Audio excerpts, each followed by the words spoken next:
Tonight on BBC London News, tough questions for the birthday boy. Boris faces a music as he blunders over a key Olympic promise. So this wasn't a gaffe? I'm determined to make sure that Londoners, of course it wasn't a gaffe, I'm getting stuff into the public domain that needs to be in the public domain.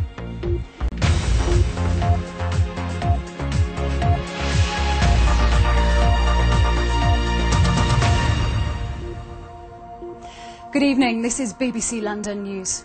Did he or didn't he know about a key document promising London's taxpayers that their contribution to the cost of the 2012 Olympics would be capped?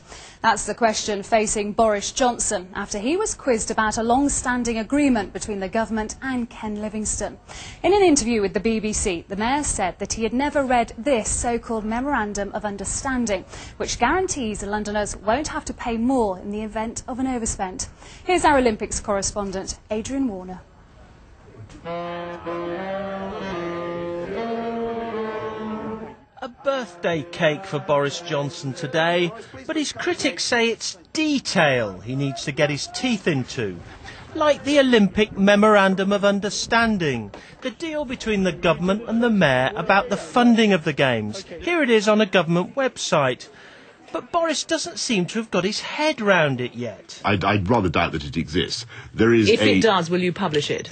There is a doubt. Doubt about the agreement that was struck between the former mayor and the Labour Prime Minister about the exact extent of London's obligations. These memoranda are nothing new. The first one was agreed here 5 years ago when Tessa Jowell sat down with Ken Livingstone and they agreed that Londoners wouldn't pay more than the cost of a walnut whip per week for the Games.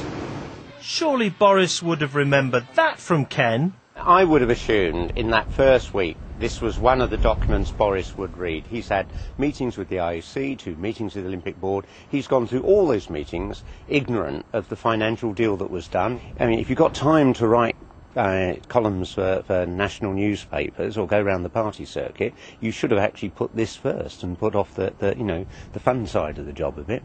Sorry to spoil your birthday, Boris, but what's going on? Are you happy you're completely on top of your brief as far as they're concerned? Of course I am, and I'm determined to make sure that we get as much as possible into the public domain and to ensure that Londoners do not pay a penny more and that we have the most fantastic Olympics, which is what we're going to have. So this wasn't a gaffe? I'm determined to make sure that Londoners, of course it wasn't a gaffe, I'm getting stuff into the public domain that needs to be in the public domain.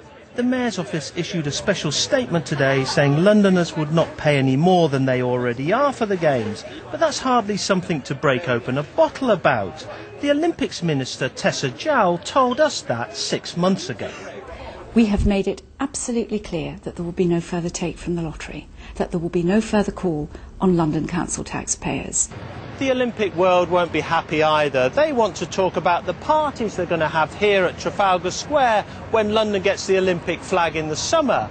Not about the money again. Adrian Warner, BBC London News. Well, our political editor Tim Donovan joins us now live from City Hall. Tim, was this a big Boris Johnson blunder then? Well, if you're going to go out there before the media and want to create the impression that at last someone's bringing rigour to this Olympic budgetary process, Londoners' money is at last safe in the hands of this new mayor, then you do need to be on top of your detail. You need to be sure of your ground. And it's clear he hadn't read this very important or fairly important document about the agreement, about who was going to pay what. And it's also clear that if he had read it, he would have been able to clear up the confusion that arose in this interview, which wasn't entirely of his doing. So inevitably today, people will ask again, is he a man of detail? Job and so much to get his head round, but his supporters and opponents alike already detect the style. Delegate. There is a risk that you have delegated so much that there's almost a sort of empty vessel here with everything going on around you. I think it's very important for the efficient running of this place that we have high-powered people who are able to get on with their jobs with maximum dispatch, and that's what I'm going to encourage. He was a details man, obsessive probably. Then again, he'd been immersed in it for decades. But the early signs are that the new man isn't going to be told, nor necessarily want to know, about nearly as much of what's being done in his name.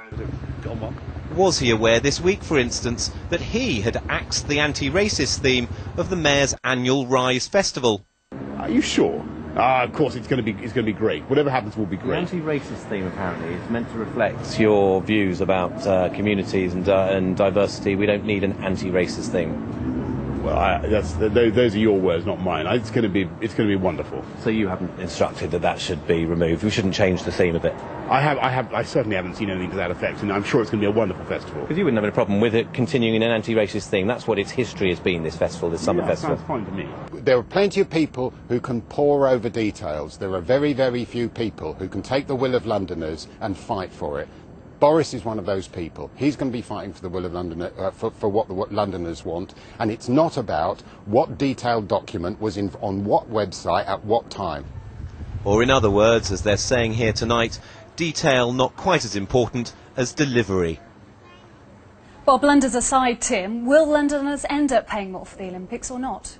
Well, we're neither more certain or less certain about that today than we were yesterday. Nothing has become any clearer or apparently appears to have changed, except that Boris Johnson has said that there's a disagreement between central government and City Hall about who will pay for the overruns. But central government are saying that's not true, and that what we remain with is this guarantee that Londoners won't pay more, as Adrian said, than the cost of the walnut whip. It appears that all that's happened is the chocolate wrapper has been handed over to Boris Johnson, and he's now making the promise that Londoners won't pay any more. Tim, for now, thanks very much. Tim Donovan there at City Hall.